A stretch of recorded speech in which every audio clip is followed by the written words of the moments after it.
Hi. How are you? Good. How are you?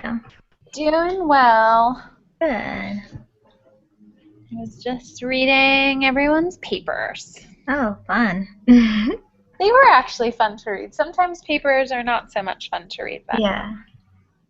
it was an interesting topic, so that helps. Yeah. How's your week going? Oh, good. Yeah. How about you? It's going pretty well. We have parent-teacher conferences, so I have to stay at work Okay. late tonight, which is why I have a American flag behind me. Um, Okay. but we just have to stay. I only have two parents actually coming to talk to me, so Okay. I'm trying to That's get cool. all of your grading done. What grades do you teach? I teach ninth through 12th grade, but Okay. it is predominantly 11th and 12th. Okay. That's cool. Yeah, but all of the classes are mixed grades, so occasionally Oh, there's a couple underclassmen in there, but normally not too many. That's cool. Yeah, it's fun.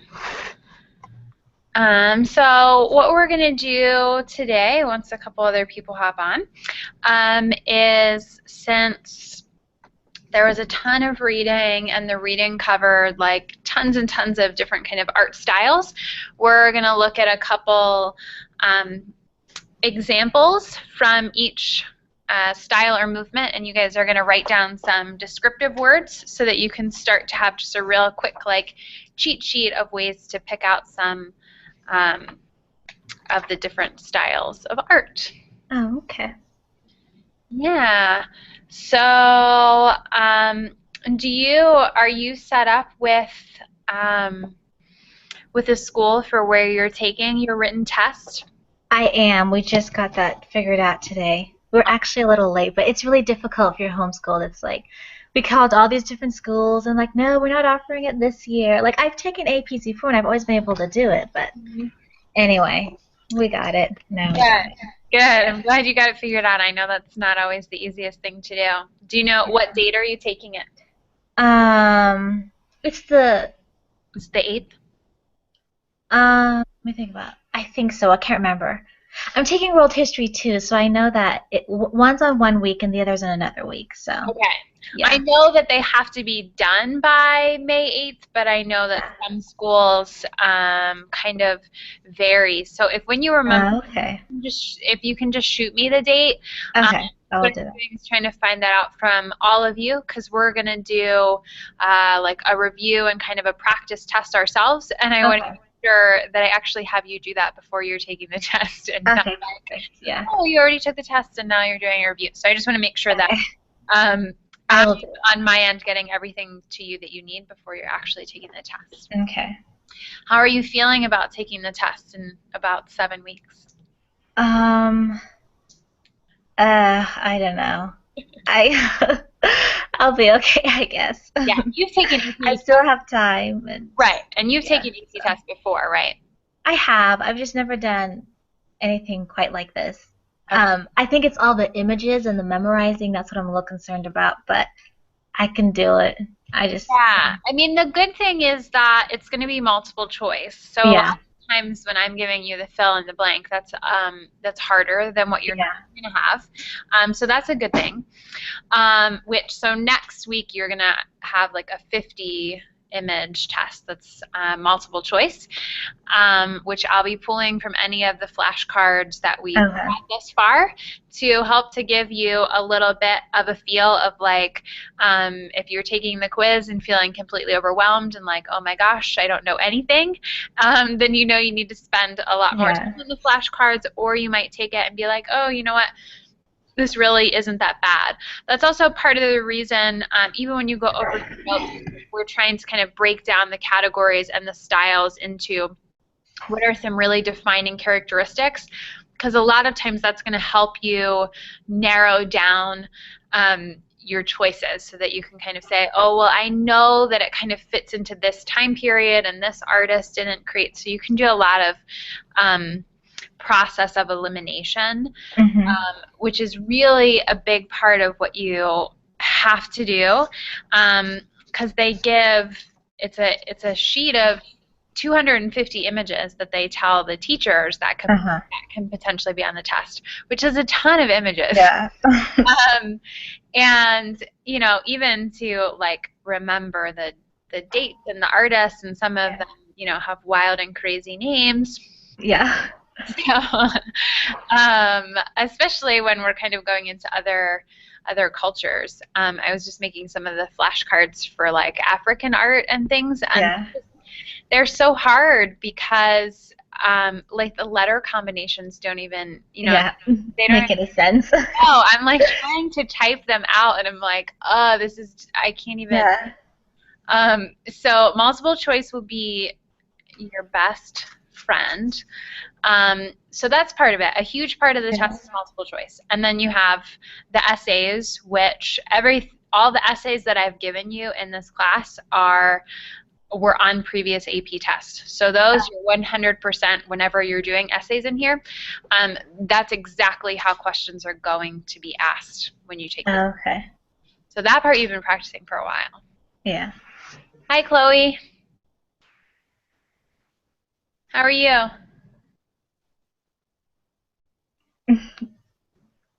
We can't hear you.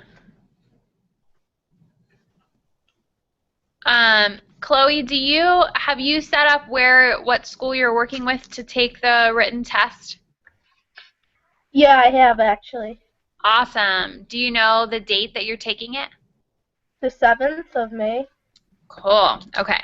I'm just checking in with everybody. I was figuring it's all around there because we're going to do a review, and we're going to do like a practice test before, so I want to make sure that I actually am getting that information to everyone before you're taking the test. But in my planning, I have that I think you're all taking it that last week, but in case the school is doing something wild and crazy, I just don't want to assume.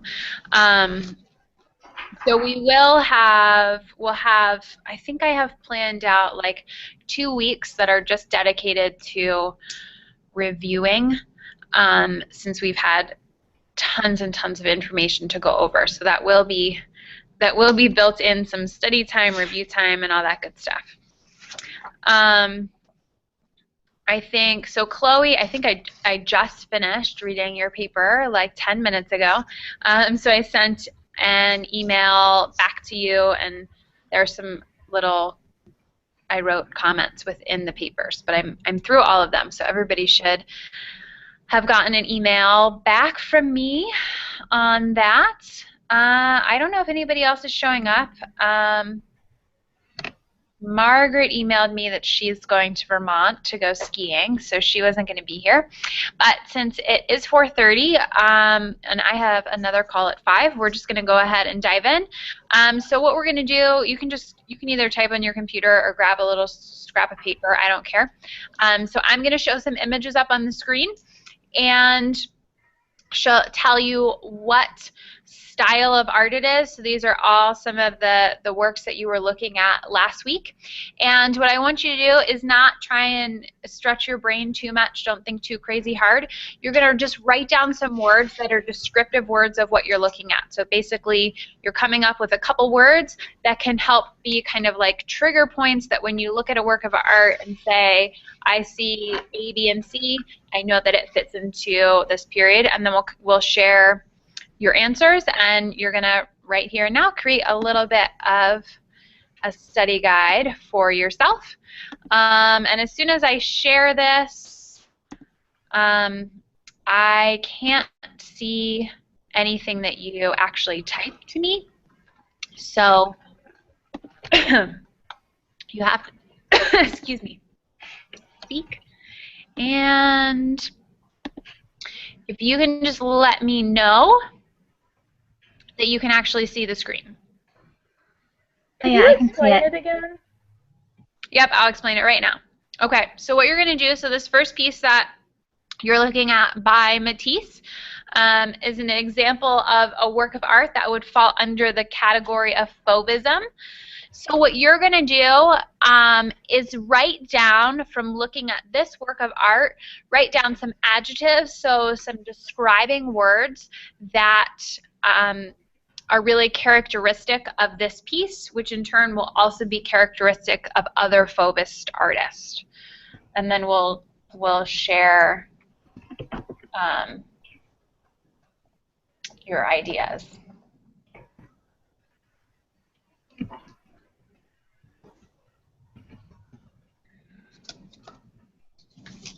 All right, so what are some ideas? What are some things that came to your mind when you look at this piece?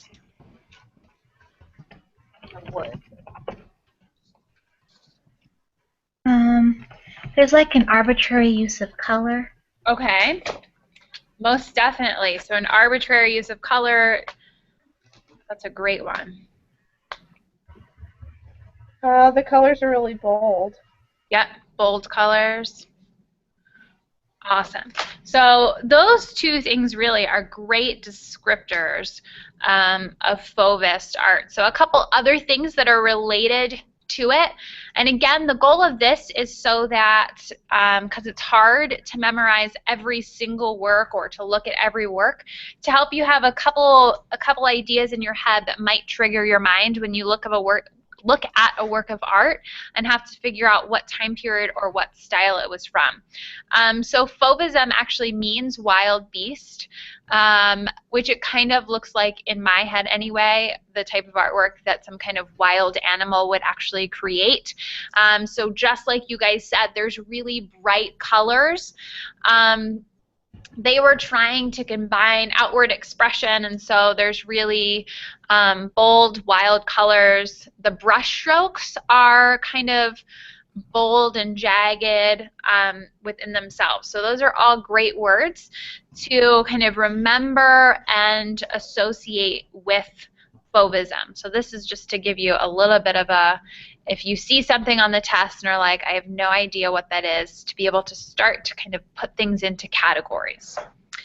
So this is an example of something that would fall under German Expressionism. So you're going to do the same thing again, not even worrying about if you actually know a definition for German Expressionism, but writing down what would be some defining characteristics that you would associate with this piece.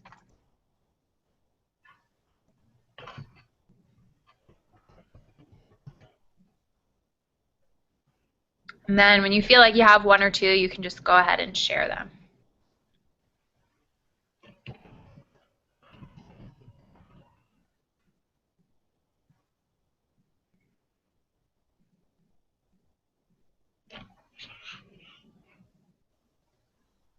It's kind of like primitivism, but like not in qualities, just kind of the style, like it's simple.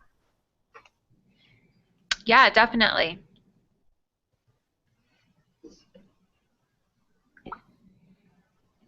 Anything else you can think of? So simple and primitive are both really good descriptions of this. Again, we have some bold colors going on. This one has the same idea of sort of arbitrary colors. It doesn't really make sense. There's even almost, I would say, some of a childlike characteristic to it, that it's fairly flat. There's lots of pattern and kind of almost like whatever they wanted to put on the page was put on the page. So these are specifically some defining characteristics of German Expressionism, and you are going to find there are definitely overlaps because these things were just building one off of the other. So wrenching distortions of form, which we were kind of seeing that the way the figures are made don't necessarily really make sense. Some ragged outlining happening, and agitated brush strokes. And even thinking about whenever you hear the word expressionism, I mean, there can just be expressionism. Thinking about that in of itself is telling us that it is really about feeling. So works where you feel like they're trying to convey some kind of emotion or a feeling, you can work on associating with expressionism. So this one by Picasso is an example of cubism. So go ahead again and write down some words that you feel like would describe this piece.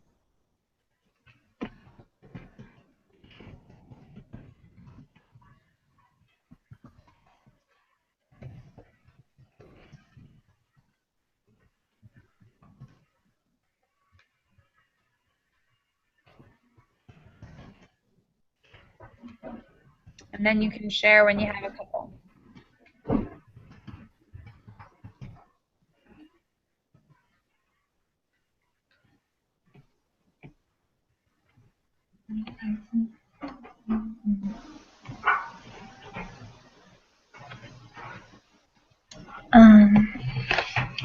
It kind of lacks a depth of field. It's the obvious geometric shapes. That's kind of obvious. But. Yep, obvious is totally allowed. So that was great. There's not a lot of depth. Geometric shapes. Some of it is also kind of, again, we have the distortion of the figure, so things aren't properly proportioned. They're not all kind of facing the right direction. They're, especially this figure right here, actually kind of starts to look like way back, like an Egyptian figure in the profile stance that you're seeing. So a little bit for Cubism, an art movement that rejected naturalistic depictions. So that's where we're seeing all this kind of distortion and play and proportion. Preferring compositions of shapes and forms that were abstracted from the conventionally perceived world. And then there's a couple different kinds of Cubism that we're not going to dive into at the moment. But really, Cubism is normally one of the easier ones to pick out because the name really goes well with what it looks like. It looks like things are broken into cubes. So if only they were all that nicely named for us. So this one is futurism. So some new words that you would associate with futurism.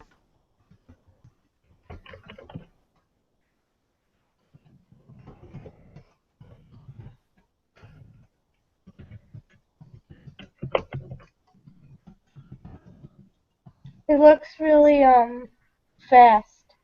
Yeah. That is probably one of the main characteristics of futurism.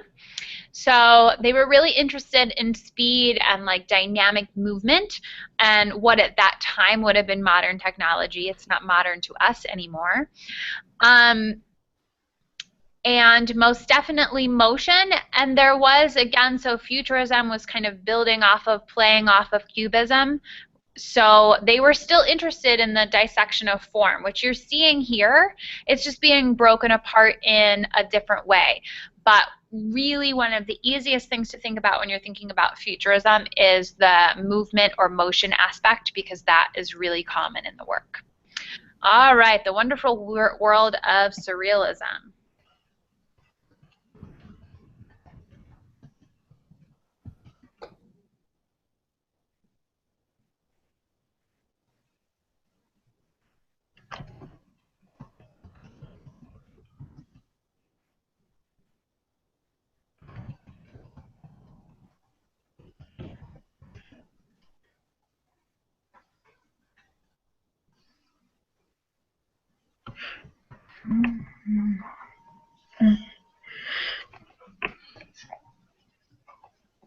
Probably the random objects that probably aren't so random, like the clocks.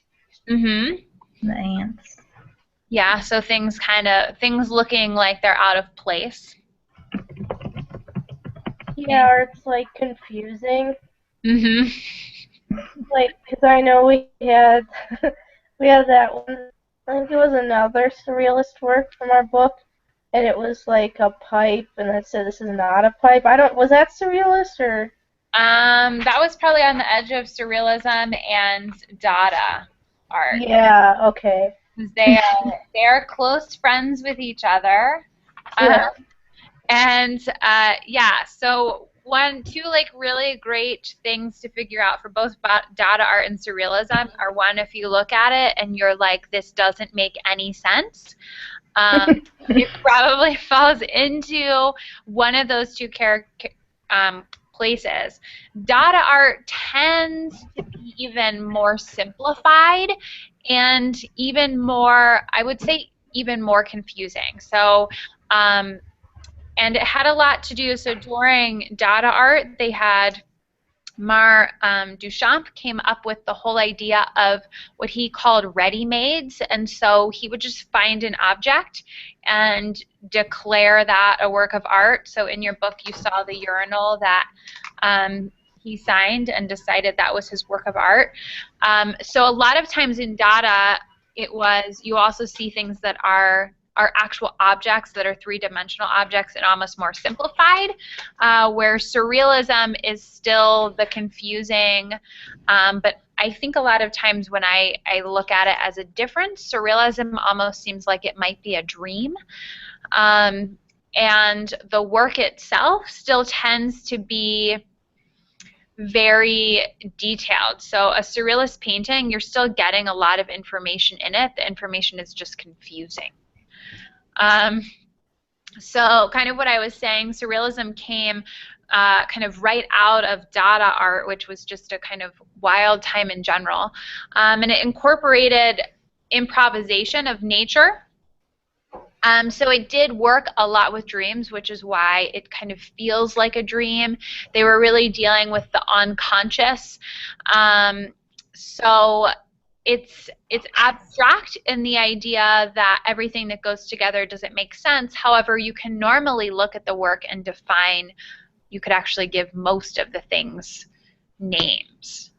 All right, so those are the ones that I chose for us, which is not everything you learned, but I'm going to come back to you. Oh, hi, John. Okay.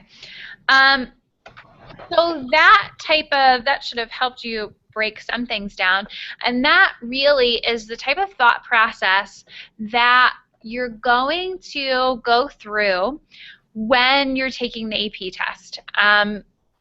Because it's very unlikely, unless you have been blessed with a photographic memory, that you're really going to have every single image memorized. So the images, which there's a couple more to go, it's a total of 250 images that the College Board says could potentially show up on the AP test. And so those are all of the ones that I'm putting into study blue. And so those are ones that could show up on the test in a variety of ways, and it's unlikely, like I said, that you're going to have every single one of them memorized. So you want to start to create a little bit of a toolkit or way that your brain's going to break it down and think, what are the defining characteristics of this artwork? What kind of style would that fall into? What time period was that? And that's really going to help you narrow things down, because it's a multiple choice test. So you don't necessarily in your head have to know the exact answer. You just need to be able to narrow it down enough to be able to choose the right option on the multiple choice part. So next week, in an effort to just get a really solid feeling for how you are doing with all of the images that we're looking at. So next week, which I did give you a warning on the site, you're going to have an image identification quiz. It's going to be formatted like the AP test. So sometimes when I've been giving you the image identification, you've had to actually write the title, the author, all that information. This is going to be multiple choice.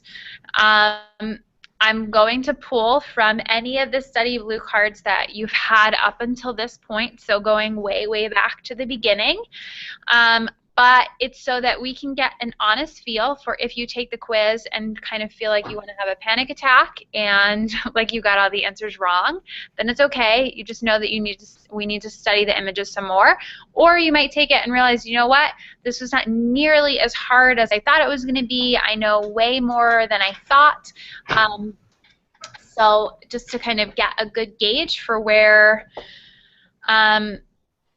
you are. And then before you take the actual test, I'm going to give you a practice AP test. So it'll be just formatted questions, everything like the test that you're going to take. The essays that you've been writing up to this point are exactly like the essays on the test. So this week, because I gave you a lot of reading last week, I know. You may or may not have hated me.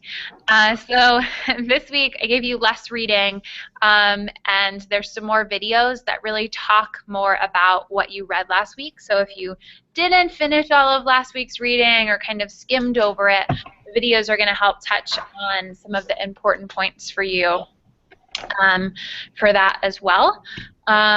We have about 3 more like chapters to touch on, and then the rest is all going to be really dedicated to reviewing and making sure you're feeling really comfortable for taking the test.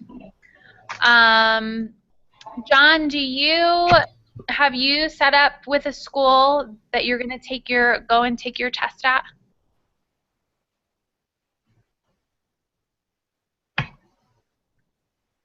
Maybe. Okay. I don't know if John hears me or not. All right.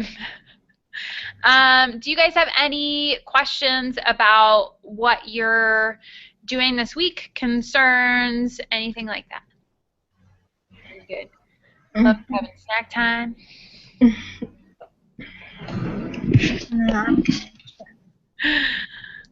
Cool. Okay. I think this week is pretty self-explanatory. I tried to go a little bit lighter because I know last week was a little bit intense with all the reading and you were finishing your papers. Do you guys have the desire to be able to look at and read each other's papers, or like, no, you don't care what anyone had to say? I don't know. Or I don't mind. do you guys? I would if I have time, but I'm not sure. Right. I would like to read it, but I just don't know if I would realistically have So time. maybe this is a better question. So do you care, would you be offended if I just post links to your papers, and if people care and have time, they can read them, and if they don't care and don't have time, they don't have to? That sounds good to me anyway. I wouldn't mind it. Okay. Because they were interesting to read, and so you might, well, one, you would learn something, not like you might learn something. You would probably learn something, and it's kind of, I found it like, because I do all of your reading with you, it was kind of like a refreshing break to hear some different voices than just the textbook voice. So, but don't worry, I won't make you read any papers anymore because I already promised I would only do one. So yeah, so that is all I kind of wanted to go over with you this week. Unless you have questions for me. I was just wondering, is there anything else, like, online do you think we could use to study? Like, particularly for, like, the short answers or the essays on the test? Like more, do you mean as far as more practice essays and short answers, or as far as, like, more content to kind of look at and study? Kind of both. Okay. What I am going to do, probably not next week, but shortly, in the next few weeks, you will definitely get a review packet, but I'm also going to put together some more short answer essay things that are sort of like, if you want to do them, you can do them. If you don't want to do them, you don't have to do them. Do you guys find videos helpful? Do you like when you have videos about the things? Is that easier for you than reading, or which? I like the videos better because it takes less time. Okay. I like videos too. Okay. So I can also, so one, if you've forgotten, which you may or may not have, on the main art history website, there's a link to a video page where there's videos that correspond with every chapter. So that would be a good thing to pop back into. But I can also find some more kind of alternative videos for you as well. Mm-hmm. And what I'll do is kind of do the same thing. I'll pop those into the video library. So for those of you that find them helpful and want to check them out, I'll put them in there organized by chapter. Also remember, there is on that main page vocab sheets that go with all the chapters, with the definitions. And they should, if you didn't realize this, if you actually click on the word, so if you're looking at the vocab sheet and you see a word and you're like, I have no idea how you would ever say that, if you click on the word, it should actually read the word out loud to you. Excuse me, which at least I find that helpful remembering things when I actually know how to say them. So those resources are there for you. Is there anything else specific that you're like, it would be awesome if I had this? Well, I found this thing on Google. It's called Google Cultural Institute, and you can click art, and you can see like art projects from all over the world, and are the arts from like different museums, and you can actually zoom in and actually see you can actually see the brush strokes. It's pretty cool. Oh, cool. I'll have to check that out and then put links up for you. The other thing is, if any of you like Instagram, like I follow a bunch of art museums on Instagram, and so they normally post like 1 or 2 different works every day, so it's kind of like these little snippets of mini art lessons that show up when I'm wasting time on social media. So if you know that you kind of like perusing things like that, you could also, pretty much all of the major museums are on there. Okay.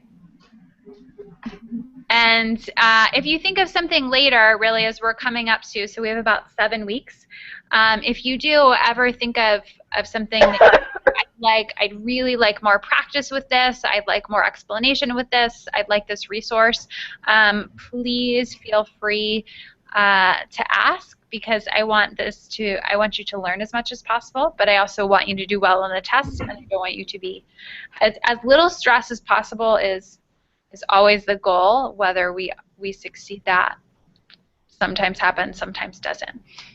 So I think those of you that I haven't told me specifically, once you know the school where you're taking your test and you know the exact date that you're taking it, if you can just shoot me an email with that date. I think most of you it's going to be like May 6th, 7th, 8th, around there, but I want to be confident in that and not assume that, to ensure that I get everything to you and get the practice test and review and everything in solidly before you're actually taking the test. Okay? Okay. Okay. Cool? Right. All right, then I will see you all next week. And as usual, if you need my assistance in between, shoot me an email. My phone is, John's talking to me on my phone. Why does John only come through on my phone? I have no idea. No, you disappeared from my phone. Okay. I don't know what's happening. Anyway, I hope that you all have a wonderful week. I will probably in next week's content, I'll post links to everybody's papers. So if you're curious and want to look at them, you can. If you're not curious or just overwhelmed, you don't have to. Okay? And remember, you have the image test next week, which should be easier than usual because it's not fill in the blank like I normally do to you. It's multiple choice. Okay, so we're going totally style that you would have on the actual AP test. Okay? All right. Okay. Okay. All right. See you all later. Bye. Bye. Thank you. Yep.